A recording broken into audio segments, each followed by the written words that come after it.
કેન્દ્રીય મંત્રી મનસુખ માંડવિયાની આગેવાનીમાં વડનગરમાં વિશાળ પદયાત્રાનું આયોજન થયું। સુશાસન દિવસની ઉજવણીના ભાગરૂપે વડનગરમાં પદયાત્રાનું આયોજન કરાયું। પૂર્વ પીએમ અટલ બિહારી વાજપેયીની 100મી જયંતિની ઉજવણીના ભાગરૂપે આ પદયાત્રા યોજાઈ રહી છે, જેમાં કેન્દ્રીય મંત્રી મનસુખ માંડવિયા, ઋષિકેશ પટેલ, હર્ષ સંઘવી સહિતના નેતાઓની સાથે હજારો કાર્યકર્તાઓ અને નાગરિકો પદયાત્રામાં જોડાયા।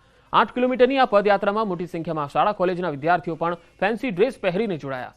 વડનગરના તાનારીરી ગાર્ડનથી પદયાત્રાનો પ્રારંભ થયો, જે ઘાસકોડ દરવાજા રેલવે સ્ટેશન મેડિકલ કોલેજના રૂટ પરથી પસાર થઈ રહી છે।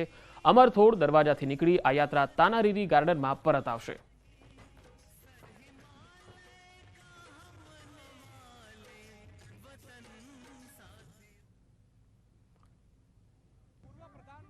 અટલ બિહારી વાજપેયીના જન્મદિવસ નિમિત્તે હીરુલાલ મહારાજ તેમના પદયાત્રીઓ સાથે પગપાળા દ્વારકાધીશના દર્શનાર્થે આવે છે। 106 વર્ષના ભેરુલાલ મહારાજ લગભગ 50 જેટલા પદયાત્રીઓ સાથે 19 વર્ષથી દ્વારકા ખાતે પગપાળા પહોંચે છે અને ભગવાન દ્વારકાધીશના દર્શન કરી લોકોના સારા આરોગ્ય અને પરસ્પર સારી ભાવના બની રહે તે માટે આવે છે। જામનગરના પણ વ્યક્તિ આ પદયાત્રામાં જોડાય છે। આ પદયાત્રાનો મુખ્ય હેતુ લોકોની વચ્ચે પરસ્પર શાંતિની ભાવના અને આરોગ્ય સારું રહે તે માટેનો છે।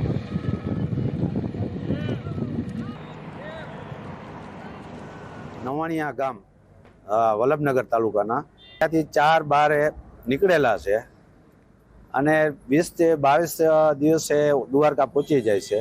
800 થી 900 કિલોમીટર જેવું અંતર છે અને 2 વખત રિટર્ન પદયાત્રા કરેલી છે। મહારાજશ્રીએ 19 વાર पैदल यात्रा, અત્યારે 19મી છે। 2 वक्त रिटर्न दिया है। 54 मेंबर अभी साथ में चल रहे हैं और ये हमारे गुरुजी हैं सबके, और इनके सानिध्य में हम यात्रा करते हैं और इनकी सुरक्षा हमारे हैं। રાજ્યના વધુ સમાચારો પર નજર કરીશું। હાલ રોકાઈશું એક વિરામ માટે।